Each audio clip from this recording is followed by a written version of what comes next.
जिठानी रहेगी या मैं। कहीं ना कुछ लोग ऐसे होते ही हैं जिन्हें हर बात में कहीं ना कहीं से लड़ाई करने का बहाना ढूंढना ही होता है।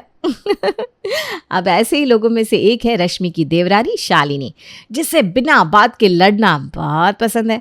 अब उसके मायके में तो किसी तरह उसकी ये आदत घर वालों ने जैसे तैसे बर्दाश्त कर ली, लेकिन ससुराल में जिठानी जी थोड़ी ना उसकी ये आदत बर्दाश्त करेगी। तो चलिए देखते हैं, क्या शालिनी अपनी ये आदत ससुराल में भी सुधारेगी या उसकी जेठानी उसकी टेढ़ी दुम को सीधा कर देगी। ये क्या किया तुमने? मैंने तुम्हें अभी बोला था ना कि नाश्ते में सबके लिए आलू के पराठे बनेंगे, तो तुमने इन उबले हुए आलूओं से ये सब्जी क्यों बना दी?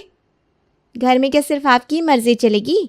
मेरा आलू की सब्जी बनाने का मन किया तो मैंने बना दी कि अम्मा, लेकिन इस आलू की सब्जी खाएगा कौन? पता है ना, संडे वाले दिन कोई घर में रोटी सब्जी नहीं खाता। दिन में सबके लिए छोले भिगोए हुए हैं क्योंकि सबका छोले भटूरे खाने का मन था, और नाश्ते में सबको आलू के पराठे खाने थे। तो महारानी आलू की सब्जी क्यों बना दी? अरे बना भी दी तो उसमें इतना हल्ला करने की क्या जरूरत है? एक दिन आलू के पराठे की बजाय सब्जी पूरी खाएंगी तो कुछ हो नहीं जाएगा। मैं अभी मम्मी जी से पूछ कर आती हूँ। हाँ जाओ पूछ लो। शालिनी पूरी अकड़ में अपनी सासू माँ के पास जाती है। अरे क्या हो गया शालिनी बहू, इतना गुस्से में यहाँ पर क्यों आ रही है?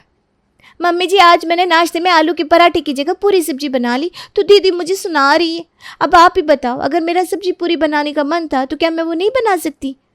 अरे बेटा, बना सकती क्यों नहीं, बना सकती हो, लेकिन सिर्फ अपने लिए, क्योंकि हम सब में से तो कोई पूरी सब्जी खाने वाला नहीं है। हमारा प्रोग्राम तो पहले से ही पिक्चर दिखाएंगे तो आलू पराठे के ही। हाँ चाची, आलू के पराठे में जो टेस्ट है ना वो पूरी सब्जी में बिल्कुल नहीं है, और मुझे तो पूरी सब्जी अच्छी ही नहीं लगती। पता नहीं आपने सबके लिए पूरी सब्जी क्यों बना दी। मैं नहीं खाऊंगा, मुझे आलू का पराठा ही खाना है। तभी उसके ससुर जी सुरेश भी वहाँ पर आते हैं। अरे भाई, आलू का पराठा तो मुझे भी खाना है, लेकिन क्या बात है, घर में आज आलू के पराठों की खुशबू नहीं आ रही। अभी तक नाश्ता नहीं बना क्या? नाश्ता बनेगा कहाँ से पापा जी? जो आलू मैंने पराठे बनाने के लिए उबाले थे, उन आलू में से इसने सब्जी बना दी। अब संडे को हमारे घर में कोई सब्जी खाता नहीं, और वो भी सुबह के समय। अब क्या करूँ मैं उस सब्जी का? शालिनी बेटा, अगर तेरा पूरी सब्जी खाने का मन था तो तुझे सिर्फ अपने लिए बनाना चाहिए ना। अब मुझे नहीं पता तुम दोनों उस सब्जी का क्या करोगी, लेकिन हम सबके लिए तो आलू के पराठे बना कर ले आओ। जी मम्मी जी। अब तुम यहाँ पर खड़ी खड़ी सबकी शक्ल क्यों देख रही हो? चलो किचन में मेरे साथ।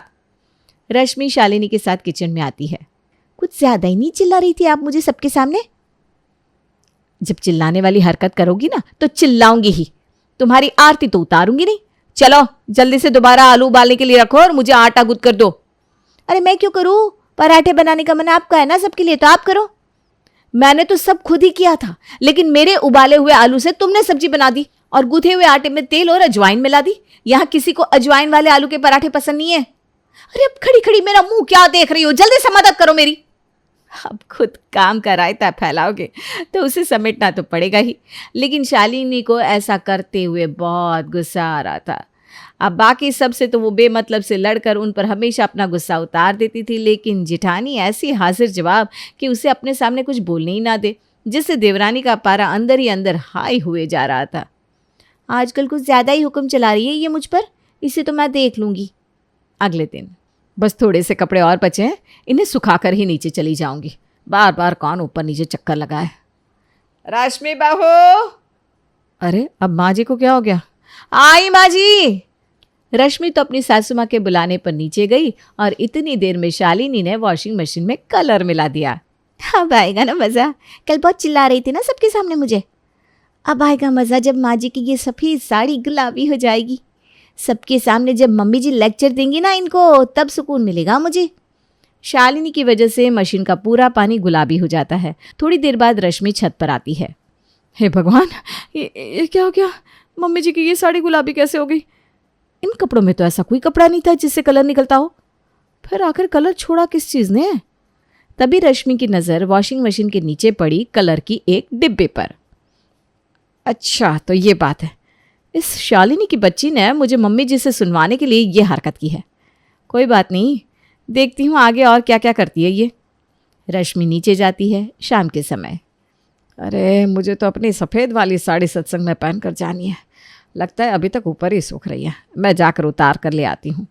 अपनी साड़ी उतारने के लिए शन्नो ऊपर जा रही थी कि तभी शालिनी की नज़र उस पर पड़ती है। लगता है मम्मी जी ऊपर साड़ी उतारने के लिए जा रही हैं, लेकिन उनमें से उनकी साड़ी कौन सी है ये तो मुझे ही उन्हें बताना पड़ेगा, क्योंकि खुद तो पता नहीं चलेगा। चल शालिनी जल्दी से काम पर लग जा। शालिनी भी अपनी सास के पीछे पीछे छत पर जाती है। अरे यहाँ पर तो मेरी सफ़ेद वाली साड़ी ही नहीं है, बहू ने मेरी साड़ी धोई नहीं है क्या? अरे मम्मी जी आप छत पर? हाँ बेटा, वो मैं अपनी सफ़ेद वाली साड़ी लेने आई थी ऊपर, लेकिन यहाँ पर मुझे साड़ी नहीं दिख रही। आपकी सफ़ेद वाली साड़ी तो मुझे भी नहीं दिख रही, लेकिन दीदी उसे धोने के लिए लेकर तो आई थी, शायद दूसरे वाले तार पर सूख रही होगी, मैं देखती हूँ। शालिनी जानबूझकर साड़ी ढूंढने की एक्टिंग करती है और थोड़ी देर बाद वही गुलाबी साड़ी पकड़कर कहती है, अरे मम्मी जी, इस गुलाबी वाली साड़ी का बॉर्डर तो बिल्कुल आपकी सफ़ेद वाली साड़ी के जैसा है, और ऐसी साड़ी तो हमारे घर में किसी के पास है भी नहीं। कहीं ये गुलाबी साड़ी आपकी सफ़ेद वाली साड़ी तो नहीं? ओह, लगता है दीदी ने इसे बाकी कपड़ों के साथ धो दिया और इस पर किसी कपड़े का रंग चढ़ गया। हे भगवान, ये क्या हुआ? मुझे तो ये साड़ी सत्संग में पहनकर जानी थी। ज़रा दिखा तो ये साड़ी, मैं अभी रश्मि बहू को जाकर पूछती हूँ। अब आएगा मज़ा जिठानी जी। शन्नू वो साड़ी लेकर रश्मि के पास जाती है और शालिनी भी उसके पीछे पीछे रश्मि के कमरे में जाती है। अरे बहू, ये क्या किया तूने? कैसे कपड़े धोए बेटा कि मेरी पूरी की पूरी साड़ी गुलाबी कर दी? कपड़े ध्यान से धोने चाहिए था ना बेटा। अरे मम्मी जी, आप भूल गई क्या? आपकी साड़ी पर उस दिन वो डाई गिर गई थी और उसका दाग नहीं निकल रहा था। अब डाई का निशान निकलेगा नहीं तो पूरी की पूरी साड़ी खराब ही दिखेगी ना, इसलिए मैंने सोचा कि साड़ी को गुलाबी कर देती हूँ, तो मैंने साड़ी को पिंक डाई से रंग दिया। अब कम से कम ये साड़ी आपके पहनने के तो काम आएगी, है ना शालिनी? हैं जी?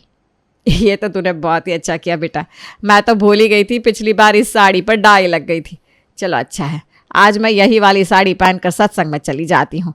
वैसे गुलाबी रंग भी चलता है सत्संग में। अच्छा, मुझे ना कुछ काम याद आ गया, मैं चलती हूँ। हाँ, तुम अपना काम करके आओ, जाओ जाओ।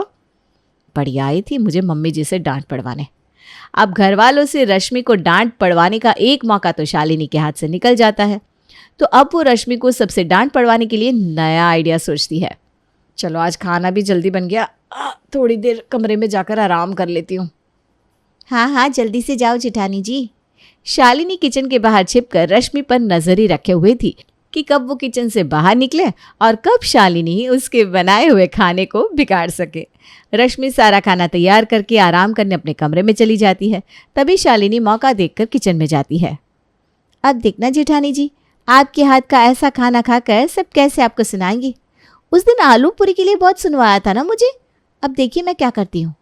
ये गई दाल में चम्मच भर की मिर्च, सब्जी के अंदर 4 चम्मच भर के घी। इतना घी वाला खाना मम्मी जी देखेंगी तो दीदी की शामत तो आनी है। खाने में सारा झोल छपाटा करके शालिनी तो अपने कमरे में चली जाती है, लेकिन जब रश्मि टेबल पर खाना सर्व करती है तो उसे भी खाने में कुछ अजीब लगता है। ये आलू की सब्जी इतनी ज़्यादा ऑयली कैसे लग रही है? इसमें तो मैंने बहुत कम ऑयल डाला था, और दाल का कलर भी मुझे कुछ ज़्यादा ही लाल लग रहा है, लेकिन ऐसे कैसे? अरे बेटा, क्या सोचने लग गई? बहुत ज़ोर से भूख लग रही है, जल्दी से खाना परोस दे। अब जी पापा जी। दीदी आपने खाना बनाने में इतनी मेहनत की तो सबको खाना मैं परोस देती हूँ, आप बैठ जाइए।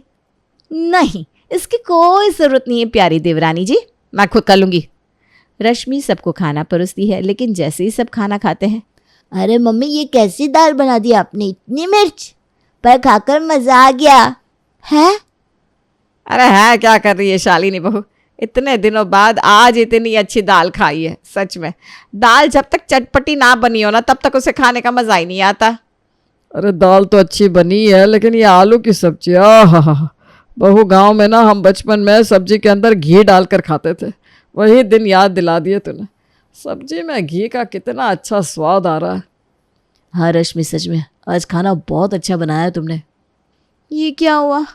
मैंने तो सोचा था इनके बनाए हुए खाने में गड़बड़ कर दूंगी तो सब इन्हें सुनाएंगे, लेकिन यहाँ तो उल्टा सब इनकी तारीफों के पुल बांधने में लग गए। आई थी बड़ी मेरे बनाए हुए खाने को बिगाड़ने वाली। पहली बार मम्मी जी की साड़ी खराब करने के लिए तो मैंने इसे कुछ नहीं कहा, लेकिन अब मैं इसे नहीं छोड़ूंगी। इधर हम शरीफ क्या हुए, ये तो बदमाशी पर बदमाशी करने लगी। अब देखो शालिनी मैडम, मैं तुम्हारा क्या हाल करती हूँ। सबके खाना खाने के बाद। कहाँ चली शालिनी जी? अपने रूम में जा रही हूँ दीदी। क्यों, क्या हुआ? अरे अभी कहाँ जा रही हो? अभी तो बर्तन भी धोने हैं। बर्तन? लेकिन आज दिन में सारे बर्तन मैंने ही तो धोए थे। अब बर्तन धोने की बारी आपकी है ना। देखो ना मम्मी जी, आजकल की लड़कियों को, इधर जेठानी ने सबके लिए खाना बना दिया, लेकिन देवरानी है कि बर्तन भी नहीं धो सकती। तुम्हें अच्छा लगता है कि तुम्हारी जेठानी तुम्हारे सामने काम करे और तुम आराम फरमाओ? बात तो बिल्कुल सही कही रश्मि तूने। अरे हमारे ज़माने में तो जेठानियाँ हमसे ही काम करवाती थी और हम भी ना अपनी जेठानी की बहुत इज्जत करते थे, उन्हें किसी काम को हाथ भी नहीं लगाने देते थे। लेकिन अरे क्या लेकिन? वैसे भी मैं तुम्हारे आने से पहले इतने साल सब कुछ अकेले संभाल रही थी ना, तो अब मेरा भी तो हक बनता है कि मैं थोड़ा आराम करूं। जाओ जाकर सारे बर्तन धो दो। और हाँ, बर्तन ना अच्छे से रगड़ रगड़ कर धोना, एकदम चमकने चाहिए बर्तन, शीशे की तरह। हाँ बेटा जा।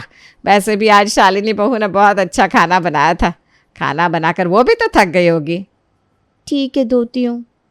आप भी सोच रहे होंगे कि शन्नो देवी अपनी बहू रश्मि को इतना सपोर्ट क्यों कर रही है। हाँ, वो उसकी अच्छी बहू तो है ही, लेकिन कहीं ना कहीं शन्नो देवी भी ये जानती थी कि शालिनी जानबूझकर रश्मि के काम बिगाड़ने की कोशिश कर रही है, इसलिए वो भी अब रश्मि का साथ दे रही थी। शालिनी मुंह बनाकर किचन में जाती है और मजबूरी में उसे किचन में जमा बर्तनों का पहाड़ धोना ही पड़ता है। अगले दिन, अरे आज तो मुझे सबके लिए नाश्ता बनाना था, आप क्यों सबके लिए नाश्ता बना रही हो? क्योंकि आज मेरा सबके लिए नाश्ता बनाने का मन था, इसलिए मैं नाश्ता बनाने आ गई। और वैसे भी पापा जी कह रहे थे कि आज उनका मेरे हाथ के गोभी के पराठे खाने का मन है, तो आज नाश्ता मैं बनाऊंगी और घर की सफाई तुम कर दो। क्या? लेकिन घर की साफ सफाई आप करती हो ना? करती हो नहीं, करती थी। शुरू शुरू में तुम पर ज़्यादा प्रेशर नहीं डालना चाहती थी, इसलिए साफ सफाई का सारा काम मैं ही करती थी। लेकिन अब तुम भी पुरानी हो गई हो, तो आज से ये जिम्मेदारी तुम्हारी। आज से घर की सफाई हर रोज़ तुम ही करोगी। देखिए, मुझे पता है कि आप जानबूझकर ऐसा कर रही हैं ताकि आपको काम ना करना पड़े। अच्छा, लेकिन मैं तो काम कर रही हूँ, सबके लिए नाश्ता बना रही हूँ और तुमसे बड़ी हूँ तो हुक्म भी चला सकती हूँ। हैं? मेरा मन करे तो मैं घर का एक काम ना करूँ, लेकिन फिर भी तुम्हारी मदद कर रही हूँ ना। तुम्हारे आने से पहले पूरे 10 साल घर को अकेले संभाला है। अनुज भैया का अपने छोटे भाई की तरह ध्यान रखा है। वो तो खुद कहते हैं, भाभी अब आप आराम करो, आपने बहुत काम कर लिया। शालिनी है ना घर संभालने के लिए, लेकिन मैं फिर भी तुम्हारी मदद कर देती हूँ। चलो जाओ और चुपचाप घर की सफाई करो। अब मुंह बनाकर शालिनी को घर की सफाई तो करनी पड़ती है। घर की पहली बार सफाई कर रही देवरानी जी को देखकर रश्मि को बहुत मजा आता है।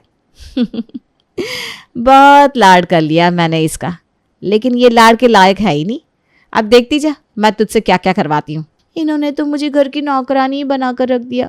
कल रात को इतने सारे बर्तन धुलवाए और अब पूरे घर की सफाई। मम्मा, अरे जरा ठीक से हाथ चलाओ, तुम्हें देखकर ऐसा लग रहा है कि तुम्हारे हाथों में जान ही नहीं है। अच्छे से साफ करो जरा। अरे ऐसे घूर घूर कर क्या देख रही हो मुझे? साफ करो जल्दी।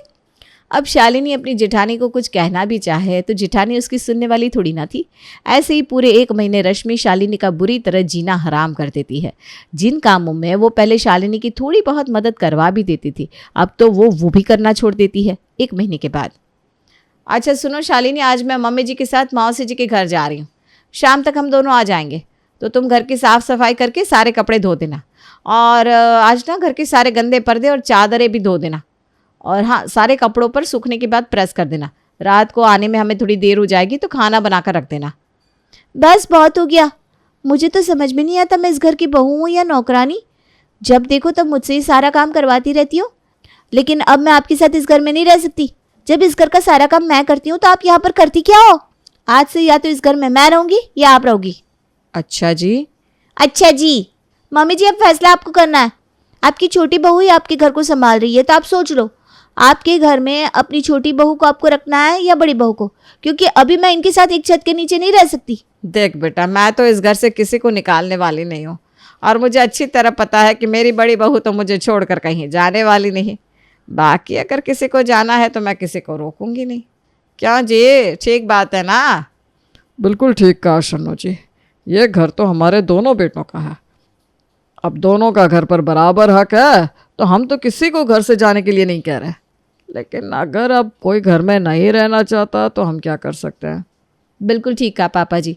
और मैं तो आप सबको छोड़कर कहीं नहीं जाने वाली। इतने सालों से ससुराल को संभाला है, ऐसे ही थोड़ी ना यहाँ से चली जाऊंगी। जिन लोगों को सबसे लड़ने की आदत है और दूसरों के काम को खराब करने की आदत है, हाँ, वो लोग ये बात कहाँ समझेंगे। लगता है इन्हें पता चल गया कि मैं ही पहले से इनके सारे काम खराब कर रही थी और शायद इसी चक्कर में ये सब हुआ। मम्मी ठीक ही कहती थी, तेरी लड़ने की आदत किसी दिन बुरा फंसाएगी तुझे। इन लोगों की बातें सुनकर मुझे दूर दूर तक नहीं लग रहा कि अगर मैं यहाँ से चली भी गई तो ये मुझे रोकेंगे। इससे तो अच्छा यही है कि मैं चुपचाप अपने कमरे में चली जाऊँ और जेठानी जी के साथ सब कुछ ठीक करने लगूँ, वरना पता नहीं ये मेरा क्या हाल करेंगी। घर में कोई भी जब शालिनी की साइड नहीं लेता तो आखिर में उसे अपनी हार माननी ही पड़ती है। कहाँ हर बात पर पहले वो अपनी जेठानी को अकड़ दिखाकर बात बात पर लड़ती थी, लेकिन रश्मि और उसकी सास ने मिलकर उसे ऐसा सबक सिखाया कि ना चाहते हुए भी शालिनी को अपनी टेढ़ी दुम को सीधा करना ही पड़ा।